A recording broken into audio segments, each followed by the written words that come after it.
Hello दोस्तों, मेरा नाम है आयुष राज। मैं अभी आईआईटी बॉम्बे फोर्थ ईयर में पढ़ता हूँ। मैं केमिकल का एक स्टूडेंट हूँ। हमारे साथ आज जुड़े हैं क्षितिज अरोड़ा, जो कि बिट्स पिलानी के स्टूडेंट है, इलेक्ट्रिकल एंड इलेक्ट्रॉनिक्स के। ये भी अभी फोर्थ ईयर में। तो अभी हमारा इस वीडियो बनाने का मेन मोटिव हमारा यही है कि हम जानना चाहते हैं कि बिटसेट जो एग्जाम होता है वो एग्जाम में कैसे क्वेश्चंस आते हैं, वो क्वेश्चंस कैसे अटेम्प्ट करना चाहिए, वो क्वेश्चंस के बारे में कैसे होना चाहिए। क्या बिटसेट जेईई एडवांस से अलग है, या फिर बिटसेट जेईई एडवांस की तरह होता है, बिटसेट के लिए कुछ और पढ़ना चाहिए या नहीं पढ़ना चाहिए। तो आइए जानते हैं क्षितिज से। तो क्षितिज, बिटसेट के एग्जाम के बारे में आप कुछ बताएं, लाइक उसका स्ट्रक्चर क्या होता है एग्जाम का।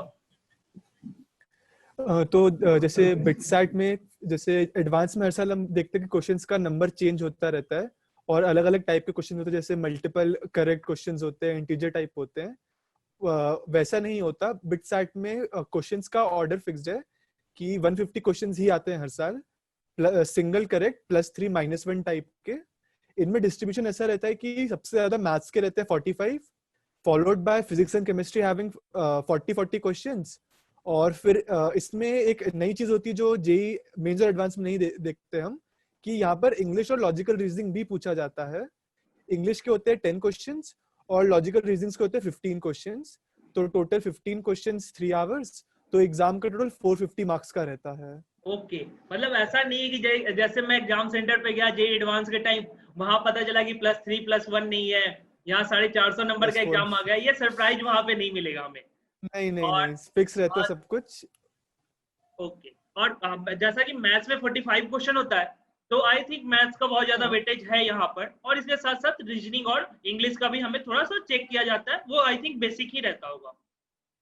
हाँ हाँ, इंग्लिश और रीजनिंग इतने टफ नहीं रहते हैं। Okay English okay okay. में बेसिक जो हम यूज करते हैं, जो हमने अगर लिटरेचर की बुक्स पढ़ी हुई है स्कूल की, तो इतने इशू नहीं आते।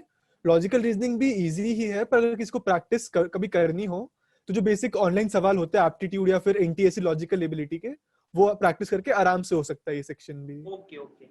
और मतलब अब आते हैं नेक्स्ट स्टेप। अगर हम एग्जाम में चले गए, एग्जाम में पहुंच गए, अब वहां पे जाके एग्जाम अटेम्प्ट करना है, तो हम हर सेक्शन को अटेम्प्ट कैसे करें?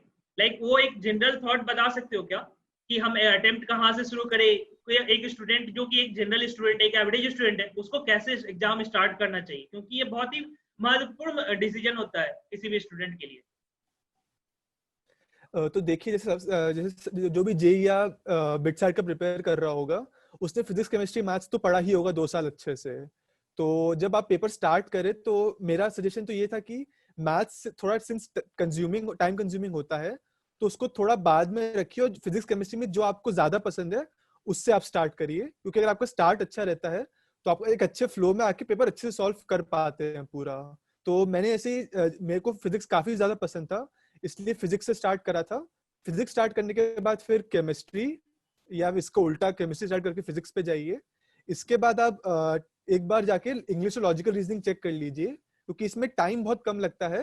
पर क्वेश्चन इसके भी इन दोनों के मिला के 25 क्वेश्चन तो यहाँ भी हो जाते हैं।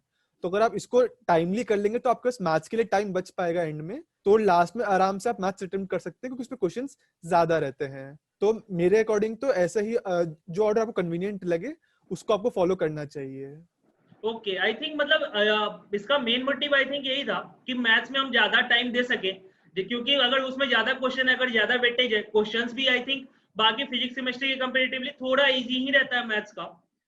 मैंने ऐसा सुना है, मुझे नहीं पता मिथ क्या है। मिथ ऐसा है कि केमिस्ट्री के क्वेश्चंस कुछ ऐसे रहते हैं जो किसी से नहीं बन पाते, 3-4 क्वेश्चंस कुछ ऐसे हर साल रहते हैं। क्या ये सच है क्या? हाँ हाँ, केमिस्ट्री का ऐसा रहता है कि बहुत सारे क्वेश्चन तो एनसीईआरटी बेस्ड जो हम पढ़ते हैं उससे ही होता है। पर बहुत सारे क्वेश्चन ऐसे होते हैं जो कभी देखे ही नहीं होते हैं, जो आपको जैसे लगेगा कोर्स से रिलेटेड रिलेटेड तो है आपके, पर आपने बहुत रेयर चांस है कि आपने पढ़ा होगा। जैसे मुझे मेरा पेपर याद है, मेरे पेपर में फोटोसिंथेसिस का पूरा स्ट्रक्चर पूछा था कि क्या स्ट्रक्चर है, और 4 ऑप्शन दे रखे थे। तो अब मुझे ये पता था कि उसमें मेटल कौन सा, ये आइडिया था, पर क्या एग्जैक्ट स्ट्रक्चर है इसका आइडिया नहीं था मुझे। ऐसे सवाल होते हैं बहुत सारे, इसलिए केमिस्ट्री थोड़ा टफ रहता है। और जब हम मैथ्स पे आते हैं, मैथ्स फॉर्मूला बेस्ड ज्यादा रहता है इसके अंदर। अगर आपको फॉर्मूले याद है तो आपको उस वैल्यूज डालते जानी है, थोड़ा सॉल्व करके आंसर आ जाता है। पर केमिस्ट्री में कई बार ऑर्गेनिक रिएक्शंस थोड़ी नई सी रहती हैं, और सिर्फ इनऑर्गेनिक में थोड़ा नया नया पूछते हैं जो आपने पढ़ा नहीं होता है। इसलिए केमिस्ट्री थोड़ी मुझे तो टफ लगी थी अपने समय पर। ये सिर्फ तुम्हें ही टफ टफ नहीं लगी थी, काफी स्टूडेंट्स ने मुझे बताया था कि केमिस्ट्री थोड़ा टफ होता है। और मुझे जहां तक याद है अभी तो जेई मेंस ऑनलाइन हो गया है, बट जब हमने एग्जाम दिया था 2017 में, तो उस समय जेई मेंस ऑफलाइन होता था और बिटसेट अकेला एग्जाम था जो हाँ ऑनलाइन होता था। तो उस समय थोड़ा बच्चों को लगता था कि भाई ऑनलाइन एग्जाम देने जा रहा हूँ, ये कुछ डिफरेंट है। अभी तो हम्म। ऐसा है कि जेई मेंस जो बच्चे अटेम्प्ट किए रहेंगे उनके लिए वो तो लाइक जनरल बात होगी, कॉमन बात ऑनलाइन ही होगी। है अब सब। और मैथ्स अगर इजी रहता है तो मैथ्स में हम लोग खुले दिमाग से बनाए। जब तुम्हारा दिमाग खुला हो, अगर तुम चाहो तो तुम शुरू में भी अटेम्प्ट करो, बट जब भी अटेम्प्ट करो तो शुरुआत खुले दिमाग से करो, क्योंकि वो स्कोरिंग सब्जेक्ट होता है। तुम्हारा मैथ्स का मार्क्स काफी ज्यादा मायने रखता है तुम्हारे रिजल्ट पे, और रैंक तो उसी समय, मार्क्स उसी समय पता चल जाता है। हाँ हाँ, और एंड में आ जाते हैं मार्क्स इसमें। आते हैं नेक्स्ट, अब हमारा सवाल है कि जो जेई एडवांस है इसका डिफिकल्टी लेवल क्या रहता है, मतलब ये ज्यादा हार्ड रहता है या इजी रहता है या फिर लेंदी रहता है, मतलब इस पे आपका क्या राय है? देखिए, जे एडवांस तो सबसे टफ एग्जाम है इंजीनियरिंग का, उसमें किसी को डाउट नहीं है। जे एडवांस बस यहाँ पे एक चीज है कि यहाँ पे क्वेश्चन ज्यादा रहते हैं, तो आपको स्पीड मेंटेन करते हुए चलने रहती है अपनी। एडवांस में ऐसे क्वेश्चन ट्रिकी रहते हैं, आपको ज्यादा सॉल्व करना रहता है। पर जो हमारा बिटसैट रहता है, अब पे क्वेश्चन इतने ट्रिकी नहीं रहते, पर आपको स्पीड मेंटेन करके चलना होता है। तो अगर डिफिकल्टी की बात करेंगे तो एडवांस सबसे टफ एग्जाम है, और इसे कोई चेंज नहीं कर सकता इस फैक्ट को तो। तो इसका मतलब यही है कि जेई एडवांस में अटेम्प्ट करना थोड़ा मुश्किल है। अगर किसी बच्चे का जेई एडवांस में बहुत ज्यादा अच्छा नंबर नहीं आ रहा है या फिर उसे बिटसाइट में जाने का बहुत मन है, तो वो बिटसाइट का क्वेश्चन अच्छे से अटेम्प्ट करे। इसके अटेम्प्ट करने का एक ही तरीका है, स्पीड और एक्यूरेसी अच्छे से मेंटेन करे, तो उसके साथ साथ वो बहुत अच्छा नंबर ला सकता है। और एक फ्लो बन जी जाएगा, मतलब बिल्कुल। अगर तुम शुरू से अच्छा अटेम्प्ट करने चल रहे हो तो फिर उसका एक फ्लो बन जाता है कि हाँ अब तो भाई कॉन्फिडेंस भी आ गया। वो कॉन्फिडेंस जो होता है ना, वो एग्जाम में बहुत मायने रखता है। तो एक और सवाल आ रहा है मेरे यहाँ पर, जैसा कि मतलब क्या तुमने भी मॉक पेपर कभी अटेम्प्ट किया था क्या बिटसेट का? मैंने बिटसैट के मेरे पेपर के 2 दिन पहले एक एम्बाइब का मॉक टेस्ट दिया था, और वो काफी अच्छा था। पर जो ओरिजिनल पेपर आया था मेरा बिटसैट के सेंटर पे, मुझे वो मॉक टेस्ट से ज्यादा आसान लगा था। मॉक टेस्ट थोड़ा लेंदी ज्यादा था, थोड़े डिफिकल्ट क्वेश्चंस थे। पर जब मैंने एक्चुअल पेपर दिया तो मेरा स्कोर भी ज्यादा एक्चुअल पेपर में ही आया था कंपेयर टू मॉक टेस्ट, और मुझे क्वेश्चन भी ज्यादा इजी एक्चुअल पेपर में लगे थे कंपेयर टू मॉक टेस्ट जो मैंने दिया था। आई थिंक मॉक टेस्ट थोड़ा डिफिकल्ट रखने का मेन मोटिव टीचर्स का यही रहता है कि बच्चे अगर इसमें अच्छा स्कोर कर पा रहे हैं तो वहां पर तो एग्जाम फाइनल में में भी जाएंगे अच्छा तो कर ही उनको लेंगे। कॉन्फिडेंस आ जाता है कि हाँ यार ये हाँ तो इतना इजी है, मैं उतना हार्ड में अगर उतना जी, नंबर ला सकता हूँ तो इसमें तो ऑब्वियसली मैं और ज्यादा ले अच्छा आऊंगा। स्कोर कर सकता हूँ। तो आपका क्या राय है, मतलब स्टूडेंट्स को मॉक टेस्ट अटेम्प्ट करना चाहिए या नहीं करना चाहिए, बिटसेट का स्पेशली? बिटसैट के लिए आपको एक बार जो फॉर्मेट है, सिंस हम 2 साल ज्यादातर लोग मेंस और एडवांस की पेपर सॉल्व करते हैं, तो बिटसैट के फॉर्मेट से हम इतना यूज टू नहीं होते कि कैसा फॉर्मेट होता है। तो मेरा तो ये मानना है कि टेस्ट के 1-2 दिन पहले अगर आपके पास टाइम हो, तो आप एक पेपर जरूर ट्राई कीजिए, ताकि आपको फॉर्मेट का आइडिया पता लग जाए कि कैसे मैं सेक्शन के थ्रू स्क्रॉल कर सकता हूँ, अलग अलग सेक्शन में जा सकता हूँ, और कैसा पेपर एक्सपेक्टेड रहेगा। तो मेरे अकॉर्डिंग तो सबको एक ना एक पेपर तो ट्राई करना ही चाहिए बिटसैट के पहले मॉक टेस्ट का। और ये जो मॉक टेस्ट रहता है जैसा कि आपने भी दिया था, तो ये क्या मतलब सेम पैटर्न पे रहता है? जी, जैसा मैं बिटचार्ट का इंटरफेस देखता हूँ वहां जाके कंप्यूटर पे, क्या वैसा ही इंटरफेस रहता है या फिर सिर्फ क्वेश्चंस रहते हैं वैसे? इंटरफेस थोड़ा सा अलग तो रहता ही है, पर जो जैसा वो है कि 45 क्वेश्चन मैथ्स के, 40 फिजिक्स के, ऑर्डर वैसे ही रहता है। उसमें जैसे आप जो फीचर्स आप एग्जाम में कर सकते हैं, वो सेम आप इस टेस्ट में भी कर सकते हैं। ओके, तो इसका मतलब यही है कि मतलब प्रैक्टिस तो हो जाएगा, एग्जैक्टली सेम बनाना थोड़ा मुश्किल है, या फिर कुछ कंपनीज जानबूझकर भी एग्जैक्टली सेम नहीं बनाती है, वो थोड़ा इशू हो सकता है। बट तुम्हें जी आइडिया लग बिल्कुल। जाएगा कि कैसे हम लोग अटेम्प्ट करना है या फिर अटेम्प्ट करने का मुझे तरीका क्या होगा। तो हाँ बिल्कुल।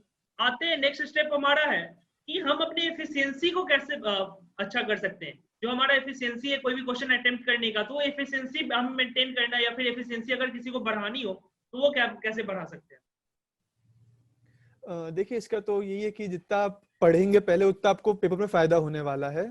पेपर के दिन बस आप एक पॉजिटिव माइंड से जाइए कि हाँ जो होगा अच्छा ही होगा, मैं पढ़ाई करके आया हूँ तो मुझे दिक्कत नहीं आएगी। और बाकी पेपर में कभी टेंशन में ना आइए कि मुझसे ये सवाल नहीं हो रहा है। हर साल पेपर में सवाल ऐसे होंगे जो किसी से नहीं होते इसलिए डाले गए हैं, तो आप उसको छोड़ के जो आसान सवाल है उन पे फोकस करिए। और किसी सवाल पे अटक जाए तो उस पर टाइम वेस्ट ना करिए, क्योंकि अगर आप उधर टाइम वेस्ट करेंगे तो आप बाकी क्वेश्चंस के लिए टाइम लूज कर देंगे, जो आपके मार्क्स अफेक्ट कर सकता है बुरी तरीके से। तो पेपर हमेशा काम माइंड स्टेट ऑफ माइंड से दीजिएगा और पैनिक मत करेगा पेपर के बीच में। जैसा कि मुझे भी याद आ रहा है, मैं जब जेईई एडवांस एग्जाम दिया था, थोड़ा सा टेंशन था शुरू में एग्जाम जाने में, और ये टेंशन के कारण मेरे 3-4 क्वेश्चन मुझे आते थे, मैं एग्जाम सेंटर से जब निकला तो मुझे आते थे, बट मैं गलत करके आया था। तो काम माइंड होना बहुत ही जरूरी है किसी भी एग्जाम को अटेम्प्ट करने के लिए। ये कामनेस हो सके तो आपको 10 मार्क्स एक्स्ट्रा जरूर दिला देगा, बट एक भी मार्क्स निगेटिव नहीं कराएगा। ये कामनेस होना बहुत ही जरूरी है, और पॉजिटिव माइंड तो ऑब्वियसली होना चाहिए। मैं तो रिकमेंड करूंगा एग्जाम से एक दिन पहले की जो रात होती है, उस रात आराम से एक डीप स्लीप ले, 8 घंटे या 9 घंटे की स्लीप ले, एकदम बिंदास हो जाए, फिर उसका सुबह भी पढ़े नहीं, कॉपी किताब ना खोले तो अच्छा है। क्योंकि मैं देखता हूँ एग्जाम सेंटर से बच्चे जाते हैं और वहां कॉपी किताब खोल रहे हैं, पढ़ रहे, तो यार मुझे समझ नहीं आता कि तुम 2 साल में जो नहीं पढ़ पाए, ये 15 मिनट में वो तुम क्या लास्ट कर दिन सकते हो। कैसे, बिल्कुल। तो जो रिवीजन का पीरियड है, वो रिवीजन का पीरियड बेसिकली यही है कि एक दिन पहले जो तुम्हारा रिवीजन टाइम है, एक दिन एग्जाम से एक डे पहले, उस दिन तुम पूरा रिवाइज कर लो कि तुम एग्जाम से पहले नहीं कर सको, उससे काम माइंड बहुत ही अच्छा होगा। और एक और चीज मुझे यहाँ क्वेश्चन आ रहा है, जैसा कि मतलब बहुत सारे एग्जाम्स में होते हैं कि तुक्का मारना जिसे कहते हैं, या गेस करना, आंसर गेस करना, क्या यहाँ पर एक तुक्का मारना काम करता है क्या? देखिए नेगेटिव मार्किंग तो यहाँ पे भी है ही, +3 -1। तो अगर आप ऑप्शंस एलिमिनेट कर पा रहे कि आपके पास मान लीजिए 4 ऑप्शन है, आपको दिख गया कि 2 नहीं हो सकते, तो आप सोच सकते हैं, पर मैं तो नहीं मानता कि तुक्के मारने चाहिए इतने। अगर आपको लग रहा है कि नहीं मतलब इसमें मैं आगे बताऊंगा आपको तुक्के मारने का, इसमें जैसे बिटसाइट में एक्स्ट्रा क्वेश्चंस होते हैं तो वहां पर ये थोड़ा काम आ सकता है, पर जितना हो सके इसको अवॉइड करिए। और जब तक आपको सिर्फ 2 ऑप्शन बचे हो तभी इसका ट्राई करिए, वरना इसको अवॉइड कीजिए कि नेगेटिव मार्किंग तो यहाँ भी है ही। तो तुक्का नहीं मारना है, डायरेक्ट रैंडमली वो नहीं करना है, जय माता दी और लेकर ए में मार दिए। अगर तुम्हारे पास कोई अच्छा इसके पीछे लॉजिक है, लॉजिकल गेस जो जिसे कहते हैं, जी बिल्कुल, जो कि बहुत लॉजिकल ही गेस। इंटेलिजेंट मूव होता है, तुम लॉजिकल गेस यूज कर सकते हो, बट तुक्का नहीं मार सकते हो। आंख बंद करके कोई तुक्का नहीं मार सकता है यहाँ पर, वो बहुत ही गलत होगा। तुम्हारे मार्क्स वहां पे कम नहीं लगेंगे, ना कि और बढ़ने के, क्योंकि ये मार्क्स तुम्हें फिर तुम्हारे ब्रांच में हेल्प करने वाला है। तो बिल्कुल। एक और सवाल है मेरा, जैसा कि कोई भी क्वेश्चन अगर मैंने अटेम्प्ट कर लिया, लाइक ऑप्शन दिया हुआ ABCD, अगर मैंने ऑप्शन बी अटेम्प्ट कर दिया है, वहां पे मार्क कर दिया है, तो क्या मैं उसे फिर से आंसर चेंज कर सकता हूँ क्या? ऑप्शन ए कर सकता हूँ, ऑप्शन सी कर सकता हूँ क्या? ये ऑप्शन रहता है हाँ क्या? हाँ बिल्कुल, आपने जो क्वेश्चन कर दिया अटेम्प्ट, आपके पास दो चीजें होती हैं इसमें। एक तो आप क्वेश्चन अटेम्प्ट करके आगे बढ़ जाइए, या दूसरा होता है क्वेश्चन को मार्क करना। अगर आपको डाउट है कि जो आपने करा है ये गलत हो सकता है या मुझे इसका आंसर नहीं पता है, तो आप उस क्वेश्चन को मार्क करके आगे बढ़ जाइए। फिर आप बाकी क्वेश्चन जब कर ले तो आप वापस आके अपना रिस्पॉन्स चेंज कर सकते हैं, या फिर अगर आपने नहीं मार्क कर तो उसको वापस टिक कर सकते हैं जो आपका ऑप्शन आपको लगाना है। तो इसमें कोई दिक्कत नहीं है कि अगर आपने क्वेश्चन आगे चले गए तो वापस पीछे नहीं आ सकते, आप जब चाहे तब ये कर सकते हैं। ओके, मतलब एक बार अगर मैं, एक फाइनल आंसर वाला भी ऑप्शन रहता है वहां पे कि हाँ मैं फाइनल कर देता हूँ, तो फिर मुझे दोबारा नहीं ऑप्शन मिलेगा, बट कहीं कहीं मार्क करने का भी ऑप्शन रहता है, तो ये मार्क कर दूंगा तो मुझे दोबारा ऑप्शन मिलेगा। मैंने सही बोला ना? ऑप्शन तो हमेशा है आपके पास पीछे ओके जाने का। अगर आपको खुद डाउट है खुद के ऊपर कि नहीं मैंने गलत करा है और मेरे को वापस चेक करना है इस क्वेश्चन को, सिंस 150 क्वेश्चन है उस पेपर में, तो आप नहीं देख सकते कौन सा क्वेश्चन मैंने छोड़ा है, तो उसको मार्क करने के लिए एक होता है कि मार्क दिस क्वेश्चन, उसे क्लिक करेंगे तो वो क्वेश्चन मार्क हो जाएगा और आपको दिखेगा कि हाँ मैंने एक क्वेश्चन में मार्क करा है, तो मेरे को इसको एक और बार जाके देख लेना चाहिए। ओके, लाइक इसका मतलब यही है कि अटेम्प्ट कोई भी क्वेश्चन हम कितने बार भी कर सकते हैं, वो ऑप्शन जी ABCD बिल्कुल। हम चाहे तो कितने बार भी अटेम्प्ट कर सकते हैं। मार्क करने का मेन मोटिव यही था कि हमें इस क्वेश्चन में डाउट था, हम दोबारा अगर इस क्वेश्चन को हाँ फिर से चेक करने वाले थे, तो इसलिए हमने यहाँ पे मार्क किया है। तो जी। एक और सवाल मुझे काफी इस बार गार्डियंस ने व्हाट्सएप किया था कि, और स्टूडेंट्स ने भी किया था, कि इंग्लिश और रीजनिंग जो इसमें सब्जेक्ट रहता है, जो कि जिसका 25 क्वेश्चन रहता है, क्या उसके लिए स्पेशल कुछ किताब पढ़ना चाहिए, स्पेशल कोचिंग लेना चाहिए? क्योंकि 25 क्वेश्चन बहुत ही बड़े वेटेज रखते हैं यहाँ पर, तो इसके लिए कैसे हम पढ़ाई कर सकते हैं? देखिए इंग्लिश और लॉजिकल एबिलिटी बहुत टफ नहीं आते हैं। इंग्लिश अगर आप रेगुलरली जो आपने अपनी ग्रामर या जो लिटरेचर बुक्स थी हमारी 11th-12th में, वो सब पढ़ी, आपको बेसिक आइडिया होता है ग्रामर के क्या कैसे यूज करना है, तो इतने इशू नहीं आते। एक दो क्वेश्चन होते हैं जो सिनोनिम वाले, वर्ड मीनिंग वाले, जो थोड़े टफ होते हैं, पर उनके लिए अलग से पढ़ना से अच्छा आप फिजिक्स केमिस्ट्री मैथ्स पे ज्यादा फोकस कर लीजिए। लॉजिकल रीजनिंग भी बहुत टफ नहीं है, आराम से हो सकता है, पर आपको प्रैक्टिस चाहिए हो।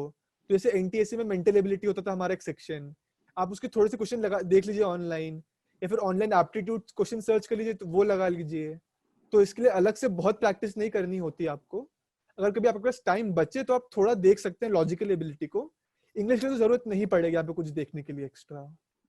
तो क्षितिज ने हमें अभी बताया कि अगर हम लॉजिकल रीजनिंग और इंग्लिश में अगर मेहनत करने जाए, अगर उतना ही मेहनत अगर हम फिजिक्स और मैथ्स में कर लेते हैं तो वो बहुत ही अच्छा हेल्पफुल होने वाला है, और ना कि अगर हम इंग्लिश और लॉजिकल रीजनिंग में पढ़ने जाए तो।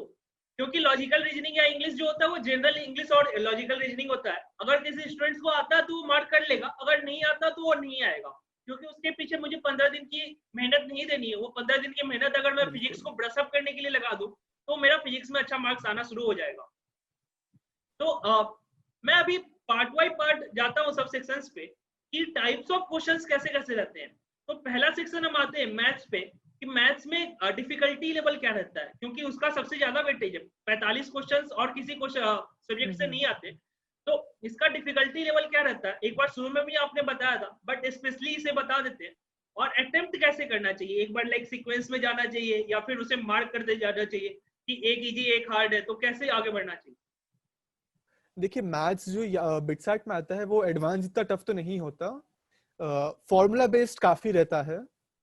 तो जैसे मैंने अपने प्रिपरेशन टाइम करा था 2 सालों में कि मेरी एक फॉर्मूला कॉपी थी हर सब्जेक्ट की। तो मैथ्स फिजिक्स में तो इंपॉर्टेंट फॉर्मूले और कॉन्सेप्ट लिख लेता था, और केमिस्ट्री के लिए मेरे पास एक कॉपी थी उसमें इंपॉर्टेंट रिएक्शंस और फॉर्मूला लिखता था मैं। तो बिटसैट के कुछ दिन मतलब बिटसैट के पहले मैंने अपनी फॉर्मूला कॉपी रिवाइज करी थी एक बार। तो कई कई क्वेश्चन ऐसे थे कि वो फॉर्मूला जो स्पेशल फॉर्मूला होता है, जैसे हम कोनिक सेक्शन पढ़ते हैं उसमें कुछ स्पेशल केस फॉर्मूला होते हैं हमारे पास जो एकदम से डायरेक्ट नहीं होते, पर आप वो ऑलमोस्ट स्टैंडर्ड रिजल्ट जैसे यूज करते ही हम अपने जेई टाइम में प्रिपरेशन के टाइम पे। तो उनको याद रखेंगे अगर आप, तो हमें काफी समय लगेगा कि हाँ ये क्वेश्चन में बस मुझे वैल्यूज को यूज करना है तो वो आंसर आ जाएगा। कई सवाल फॉर्मूला बेस्ड होते हैं, कुछ कुछ सवाल ऐसे भी होते हैं कि उसमें अगर आप ऑप्शंस जो होते हैं उनको इजीली डाल के आंसर वेरीफाई कर सकते हैं। तो जैसे आपके पास 4 ऑप्शंस हैं, इक्वेशन जो आपको दिए क्वेश्चन में वो इतनी डिफिकल्ट नहीं है, आप फॉर्मूला डाल के देखते जाइए कि जो आंसर सेटिस्फाई कर रहा है या नहीं। कुछ क्वेश्चन ऑब्वियसली थोड़े कैलकुलेटिव होते हैं जो थोड़े ट्रिकी होते हैं, वो उनको मैं हार्ड क्लासीफाई करूंगा बिटसैट के लिए। तो आप ऐसा कर सकते हैं कि जब आप पहला अटेम्प्ट कर रहे हो आप क्वेश्चन देखिए कि हाँ ये क्वेश्चन है, सोचिए कुछ सेकंड की क्या ये डायरेक्ट है, थोड़ा कैलकुलेशन लगेगा आपको। अगर लगता है कि डायरेक्ट है तो तभी कर लीजिए, और लगता है कि नहीं मुझे इसमें टाइम लग सकता है तो आप उसको मार्क करके आगे बढ़ जाइए, क्योंकि आप टाइम नहीं वेस्ट कर सकते जब आपको 150 क्वेश्चन सॉल्व करने 3 घंटे के अंदर। तो यही स्ट्रैटेजी थी मैं बोलूंगा मैथ्स के लिए। तो ओके ओके, तो आई थिंक अभी हमारे दोस्त क्षितिज ने बताया कि फॉर्मूला एक कॉपी होना चाहिए जैसा कि उन्होंने बनाया था। अगर किसी स्टूडेंट्स ने अभी तक फॉर्मूला कॉपी नहीं बनाया है और वो अभी रिवीजन पीरियड में, तो फॉर्मूला कॉपी एक रेडी कर ले। और अगर कोई बच्चा अगर इस वीडियो को देख रहा है जो अभी वेबसाइट के लिए तैयारी करने का सोच रहा है, वो अभी 11th या 12th में, तो वो अपना फॉर्मूला कॉपी बनाना स्टार्ट कर दे, अभी से ही बनाने स्टार्ट कर दे, क्योंकि ये चीज जेईई एडवांस और वेबसाइट दोनों जगह हेल्प आने वाली है। और मैथ्स में जैसा कि इसने बताया कि पहले एक बार देखते जाए, शुरू से एक बार अटेम्प्ट करते जाए। अगर कोई क्वेश्चन डायरेक्टली मुझे लग रहा है कि हाँ आंसर पुट करने से, क्योंकि आंसर पुट करने वाली जो मेथड है ये जेईई एडवांस और बिटसाइट दोनों जगह बहुत ही हेल्पफुल आता है कि आंसर लिए डायरेक्ट पुट किए, एबीसी दिया हुआ है, एबीसी में आंसर पुट कर दिए और उसके बाद आंसर आ गया मुझे। तो डायरेक्ट जो बन रहा है वो फर्स्ट अटेम्प्ट में बना दे। और अगर कोई क्वेश्चन लग रहा है कि लेंदी है या फिर मुझे टाइम ज्यादा लगने वाला है तो उसे मार्क कर दे, क्योंकि वो एक क्वेश्चन बनाने जो लेंदी क्वेश्चन है उसमें भी 3 मार्क्स ही मिलने वाले, जो शॉर्ट क्वेश्चन है उसमें भी 3 मार्क्स ही मिलने वाले। बट यहाँ पे टाइम कॉन्स्टेंट है तो टाइम ज्यादा यहाँ पे वैल्यूएबल हो जाता है। तो यही चीज मैं फिजिक्स के लिए पूछना चाहूंगा कि फिजिक्स का डिफिकल्टी लेवल क्या रहता है? देखिए फिजिक्स में जैसे बहुत सारे टॉपिक्स जो हमारे रहते हैं अलग अलग, मेरे को जितना याद है मेरे लिए हमारे पेपर में मैकेनिक्स थोड़ा टफ आया था, पर बाकी सेक्शन से जो इलेक्ट्रोडायनेमिक्स सेक्शन हो गया मेरे पेपर के टाइम पे, और जो मॉडर्न फिजिक्स होता है हमारा वर्क फंक्शन और वो सब वाली चीजें, वो और और ऑप्टिक्स, ये 3 काफी आसान आए थे मेरे सेट में, और मैकेनिक्स थोड़ा टफ आया था। तो अब कुछ कुछ चीजें जो वही चीज बोलूंगा कि जो आसान चीजें उनको जल्दी अटेम्प्ट करिए, टफ को आप बाद के लिए बचा के रखिए थोड़ा, क्योंकि सेम जैसे आपने बताया अभी कि टफ और आसान दोनों के 3-3 नंबर ही मिल रहे हैं यहाँ पर। तो वही है कि प्रैक्टिस तो आपने करी है 2 साल, तो आप ऐसे स्ट्रेस आउट मत होइए पेपर के बीच में, पहले आसान क्वेश्चन अटेम्प्ट करिए ताकि आपको थोड़ा कॉन्फिडेंस बिल्डअप हो, और फिर डिफिकल्ट क्वेश्चन ट्राई करे जाकर। वो बहुत डिफिकल्ट नहीं होंगे, आपसे हो जाएंगे, पर हाँ थोड़ा टाइम कंज्यूम करते हैं, तो उनको इसलिए बाद में अटेम्प्ट करना चाहिए। तो ये फिजिक्स में बेसिकली कॉन्सेप्चुअल क्वेश्चंस ज्यादा रहते हैं या फिर सॉल्व करने वाले क्वेश्चंस ज्यादा रहते हैं? दोनों का मिक्स ही रहता है। और इसमें बिट सेट में से कि रोज अलग अलग सेट आता है। जैसे तो जो मेरा सेट था उसमें न्यूमेरिकल क्वेश्चन ज्यादा थे और कंसेप्चुअल कम थे, पर मेरे कुछ दोस्तों को उसमें कंसेप्चुअल और न्यूमेरिकल ऑलमोस्ट बराबर ही आ गए थे। तो कुछ फिक्स नहीं बोल सकते, तो आपको दोनों बिल्कुल पूरा फोकस देके पढ़ना पड़ेगा दोनों सेक्शंस के लिए। तो कोई भी चीज छोड़े नहीं, कॉन्सेप्चुअल क्वेश्चन भी बनाए और सॉल्व करने वाले भी क्वेश्चंस भी बनाए। और सॉल्व करने वाले क्वेश्चंस में मैंने लास्ट वीडियो में बताया था कि जब सॉल्व कर रहे हो तो ऐसा नहीं करते हैं कि अभी जो टाइम है वो ऐसा नहीं है कि जब मैं फॉर्मूला तक आया इंटीग्रेशन करना, हाँ इंटीग्रेशन के बाद आंसर आ जाएगा तो मैं छोड़ देता हूँ। अभी ऐसा टाइम है कि मुझे इंटीग्रेशन के बाद आंसर निकाल कर आंसर मिलाना जरूरी है कि क्या मुझे इंटीग्रेशन में तो गलती नहीं हो पा रहा है, क्योंकि लास्ट स्टेप पे अगर तुम गलती कर रहे हो तो वो बहुत ही बड़ी गलती है, क्योंकि क्वेश्चन तुम्हें आ रहे हैं, बस एक पार्टिकुलर इंटीग्रेशन या फिर डिफरेंशिएशन के कारण तुम्हारा क्वेश्चन सॉल्व नहीं हो पा रहा है। और केमिस्ट्री के बारे में आते हैं, केमिस्ट्री का मैंने शुरू में भी बताया था कि 3-4 क्वेश्चंस बहुत ज्यादा डिफिकल्ट रहते हैं। क्या मतलब बाकी क्वेश्चंस मॉडरेट रहते हैं क्या, या फिर इजीली अटेम्प्टेबल रहते हैं क्या? हाँ बाकी सारे ऐसे इजीली अटेम्प्टेबल रहते हैं। अगर आपने एनसीईआरटी अच्छे से पढ़ी है 2 साल 11-12 की केमिस्ट्री की, तो आपको ज्यादा दिक्कत नहीं आनी चाहिए आसान सवालों में। जो मुश्किल सवाल रहेंगे वो अब कितना ही पढ़ लीजिए, बहुत कम चांस है कि आपसे हो पाएंगे वहां पर, तो उनको छोड़ने में भलाई रहती है। तो आप एनसीईआरटी पढ़िए आराम से, जो आपकी इनऑर्गेनिक ऑर्गेनिक की है। काफी कुछ डायरेक्टली बुक की जो हमारी डायरेक्ट इक्वेशंस और डायरेक्ट रिएक्शंस होती है वही आ जाएंगी। और जो लास्ट के टॉपिक्स होते हैं जैसे जो पॉलीमर वाले टॉपिक हो गए या केमिस्ट्री इन एवरीडे लाइफ हो गए, उनको बिल्कुल मत छोड़िएगा, वो पक्का आते हैं इसके अंदर। तो इन टॉपिक पे थोड़ा ज्यादा काम कर लीजिएगा बिटसैट के लिए। तो केमिस्ट्री में जो क्वेश्चन लगे बहुत ज्यादा डिफिकल्ट है, भाई हाथ जोड़ो और निकल लो, क्योंकि टाइम तुम्हारे पास बहुत कम है। और जो लास्ट वाले टॉपिक्स रहते हैं जो जेईई एडवांस के स्टूडेंट्स नहीं पढ़ना चाहते हैं जनरली, कि पॉलीमर वगैरह हो जाता है जो बहुत ज्यादा सब्जेक्टिव रहता है, तो वो तो यहाँ पे श्योर शॉट आने वाला है। अगर तुम बिटसेट के लिए तैयारी कर रहे हो या बिट्स में जाने के लिए तुम्हें एम कर रहे हो, तो वो कुछ चीज तो एक बार पढ़ के जाना, नहीं तो फिर वो तुम बाद में पछताओगे कि मैं ये चीज पढ़ के नहीं गया और यहाँ से क्वेश्चन आ गए। और ये और मिथ है एक कि मैं पूरा जो 150 क्वेश्चन रहते हैं 150 क्वेश्चन, वो अटेम्प्ट करने के बाद अगर मैं सारे अटेम्प्ट कर लेता हूँ तो एक्स्ट्रा क्वेश्चन आते हैं। क्या ऐसा होता है क्या? हाँ ये सच है। ऐसे जो बिटसैट है उसमें ऐसे कि अगर आप सारे 150 क्वेश्चन अटेम्प्ट कर देंगे तो आपको एक्स्ट्रा 12 बोनस क्वेश्चन मिलते हैं, 4 फिजिक्स, 4 केमिस्ट्री और 4 मैथ्स के। इनकी मार्किंग भी सेम है +3 -1।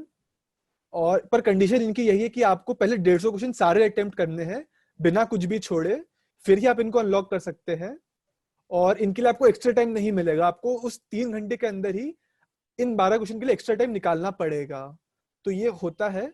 मैंने अपने टाइम अटेम्प्ट करे थे 12 क्वेश्चन। तो मेरे साथ क्या था कि जो मेरा पेपर था, मेरे पास लास्ट के कुछ 12-13 मिनट बचे होंगे, और मेरे केमिस्ट्री के 7-8 सवाल थे जो मुझसे नहीं हो रहे थे। जैसे मैंने बताया कि कुछ टफ क्वेश्चन होते हैं जो नहीं होंगे, बाकी इंग्लिश के भी 1-2 थे जो नहीं समझ में आ रहे थे क्या करना चाहिए। तो वही था कि अगर मेरे पास 10 क्वेश्चन है, उनमें अगर मैं लॉजिकल गेस करता हूँ, मान लीजिए अगर मेरे 3 भी सही हो गए, तो मेरे को जो +9 मिलेंगे इनके, और बाकी 7 के -7 होके प्लस में ही नंबर मिल रहे हैं। पर इसके बाद मेरे पास एक्स्ट्रा 12 क्वेश्चन मिल सकते हैं। और ये बहुत लोगों ने, मतलब जितने मेरे लोगों से बात हुई है, सबका ये मानना है कि वो 12 क्वेश्चन जनरली पेपर से ज्यादा आसान रहते हैं। जो आप पहले 150 सवाल रहते हैं आपके, उससे ज्यादा आसान ही 12 सवाल रहते हैं। तो मैंने फिर वही करा कि थोड़ा लॉजिकल गेस लगाया जल्दी जल्दी, और लास्ट के 10 मिनट में 12 क्वेश्चन अटेम्प्ट करे, जो आराम से हो गए थे मेरे 10 मिनट के अंदर। तो उससे अगर आप सोचे आपके पास 12 क्वेश्चन एक्स्ट्रा मिल रहा है आपको किसी और से, तो आपको ऑब्वियसली स्कोर का बूस्ट मिल सकता है। तो मुझे वो काफी काम आया था बूस्ट। पर इसकी वही शर्त है कि आपको एक्यूरेसी मेंटेन करनी पड़ेगी। अगर आपके 30-40 सवाल बचे हैं करने के लिए, और आप सोचिए कि मैं सब में ऐसे लॉजिकल गेस मार दूंगा और फिर अटेम्प्ट करूंगा, तो वो उल्टा भी पड़ सकता है आपके ऊपर। तो उससे अच्छा कि अब जो 30-40 क्वेश्चन बचे हैं उनको अच्छे से सॉल्व करिए, ना कि उन 12 क्वेश्चन के पीछे भागिए। तो जैसा कि हमारे दोस्त क्षितिज ने बताया कि वो 12 क्वेश्चंस वो बहुत इजी रहते हैं, जो नॉर्मल क्वेश्चन से इजी रहते हैं, तभी उन्हें बोनस क्वेश्चंस कहा जाता है। तो वो 12 क्वेश्चंस अटेम्प्ट करने की तब हम स्टेट पे आ सकते हैं जब मुझे 5-6 या 10 क्वेश्चंस बचे रहे, तब मैं वो 10 क्वेश्चंस में लॉजिकल लाइक तुक्का भी मार सकता हूँ कि मुझे 12 क्वेश्चंस और आ जाएंगे। अगर 12 में से मेरे 3-4 क्वेश्चन भी सही हो गए तो मेरे मार्क्स पॉजिटिव में आ जाएंगे। ऐसा नहीं है कि मेरे 50 क्वेश्चंस बचे हुए हैं तो मैं 50 क्वेश्चंस में तुक्का मार दूं कि मैं 12 क्वेश्चंस करूंगा। तो इसका मतलब यही है, मैं एक घर के एक कमरे को बचाने के लिए पूरा घर जला दिया। तो जो भी चीज है, तो लाइक ऐसा होना चाहिए कि तुम्हारा जो लॉस है वो लॉस एक कैलकुलेटेड लॉस होना चाहिए कि कितना लॉस हो सकता है, तभी मुझे कोई अटेम्प्ट करना चाहिए।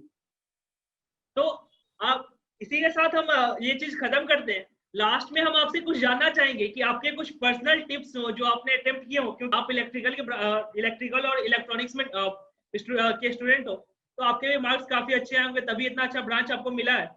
तो आप कुछ टिप्स देना चाहेंगे जो बच्चे अटेम्प्ट कर रहे हैं एग्जाम, वो क्या चीज ध्यान में रखे, क्या चीज नहीं करे, क्या गलतियां आपने की जो वो चाहते हैं आपकी कोई दूसरा नहीं कर सके, तो ऐसे कुछ टिप्स आप देना चाहेंगे क्या? देखिए, जैसे मैंने बताया अभी कि जो पेपर है बिल्कुल काम माइंड से दीजिएगा। पैनिक तो नहीं करना है पेपर में, कोई भी पेपर हो जाए आपको बिल्कुल काम माइंड से सब कुछ सॉल्व करते हुए चलना है। स्टार्ट आप उस सेक्शन से करिए जो आपको कंफर्टेबल रहता है। जैसे मेरे लिए फिजिक्स मेरा थोड़ा स्ट्रॉन्ग पॉइंट था कंपेयर टू केमिस्ट्री, तो मैंने फिजिक्स से स्टार्ट करा और उससे मेरा कॉन्फिडेंस बूस्ट हो गया कि हाँ मुझसे फिजिक्स हो रहा है अच्छे से, तो बाकी सेक्शन भी अच्छे से अटेम्प्ट होते जाएंगे। तो कॉन्फिडेंस बिल्ड करते हुए चलिए। किसी क्वेश्चन पे टाइम वेस्ट कभी नहीं करने का। अगर नहीं आ रहा है क्वेश्चन समझ में तो उसको मार्क करके आगे बढ़िए। अगर आपका फिर लास्ट में देखेगा उसको सेक्शन के टाइम पे। बाकी सिंस ऐसे किसी क्वेश्चन पे शफल कर सकते हैं आप सेक्शंस के बीच में, तो पेपर पूरे टाइम वो क्लॉक को देखते हुए चलेगा कितना टाइम बचा है आपके पास, और अकॉर्डिंगली हर 1 घंटे में प्लान स्ट्रैटेजी बनाते जाइए कि आपको कितना पेपर अब कैसे सॉल्व करना है। जैसे मान लीजिए आपका 1 घंटा खत्म हो चुका है और आपने फिजिक्स पूरा कर लिया और केमिस्ट्री थोड़ा कर लिया है, तो आप देख सकते हैं कि आपके पास अब केमिस्ट्री के थोड़े से सवाल बचे हैं और मैथ्स और फिर थोड़े से इंग्लिश और लॉजिकल रीजनिंग के हैं, और आपके पास 2 घंटे बचे हैं। अगर आप इस सिचुएशन में आते हो तो आप थोड़ा सोच सकते हैं कि हाँ अगर मैं पेपर सही से करता हूँ तो मैं बोनस क्वेश्चन के लिए जा सकता हूँ। पर अगर मान लीजिए आपका पहला घंटा खत्म होना है पर आपका फिजिक्स पूरा सॉल्व नहीं हुआ है, तो मतलब आपको थोड़ी स्पीड बढ़ानी पड़ेगी अपनी अब बाकी सेक्शंस के लिए, और अभी आप बोनस को थोड़ा साइड में रख के अपने मेन पेपर पर फोकस कर लीजिए। तो आपको हर 1 घंटे में देखते रहना चलते देखना चाहिए कि मैं अभी कहाँ पर हूँ और मुझे कितना करना है, और बस बाकी तो आपने मेहनत करी ही है तो अच्छा होगा ही रिजल्ट आपका। आपने बताया कि क्लॉक को देखते रहना चाहिए, तो इसका मतलब क्या हर स्टूडेंट घड़ी लेकर जाए क्या? नहीं, जैसे ऑनलाइन पेपर में तो आपको उसमें टाइम चलता रहता है कि आपका कितना टाइम बचा है, तो आप देख लीजिए कि उसमें चल रहा है कि 2 घंटे बचे हैं अब, तो आप सोच लीजिए कि अच्छा मैंने इतना अटेम्प्ट कर लिया है, इतना बचा है, फिर अकॉर्डिंगली मैं ये करना चाहिए मुझे।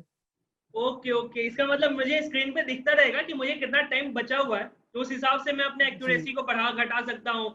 मैं अपने स्पीड को तो स्पीड के साथ थोड़ा खेल सकता हूँ कि मैं अभी धीरे चलूँ या फिर अटेम्प्ट करते जाऊँ या फिर बिल्कुल छोड़ते जाऊँ, वो बिल्कुल। चीज मैं ध्यान पे रख सकता हूँ। और काम रहे, पैनिक बिल्कुल ना करे, और काफी कंफर्टेबली सब चीज अटेम्प्ट करें। और इसी के साथ आई थिंक क्षितिज ने काफी अच्छा ज्ञान दिया हमारे बच्चों के लिए। ये मुझे तो लगता है कि बच्चों को काफी हेल्प आने वाला है उनके, जब वो एग्जाम दे देंगे और एग्जाम के बाद वो जाकर जरूर थैंक यू बोलेंगे कि क्षितिज सर ने मुझे बोला था कि इतने अच्छे से अटेम्प्ट करो, इसके कारण मुझे 20 नंबर ज्यादा आ गया। तो इसी के साथ खत्म करते हैं ये। और आप अगर हमारे चैनल को देख रहे हैं तो लाइक और सब्सक्राइब करें, और फेसबुक पे अगर ये वीडियो देख रहे हैं तो वहां पे भी हमारे पेज को लाइक करें, और इस वीडियो को ज्यादा से ज्यादा लोगों तक पहुंचाएं जो बिट्स का एग्जाम देने जा रहे हैं, क्योंकि किसी ना किसी एक बंदे को अगर इससे मदद मिलती है तो हम वहीं पे सफल हो जाएंगे। तो इसी के साथ धन्यवाद क्षितिज जी, आपसे मिलकर काफी अच्छा लगा, आपका भी काफी अच्छे धन्यवाद। आपसे बात करके काफी अच्छी लगी, और काफी चीजें मुझे भी पता चली जो मुझे नहीं पता थी। तो इसी के साथ खत्म करते हैं ये शो।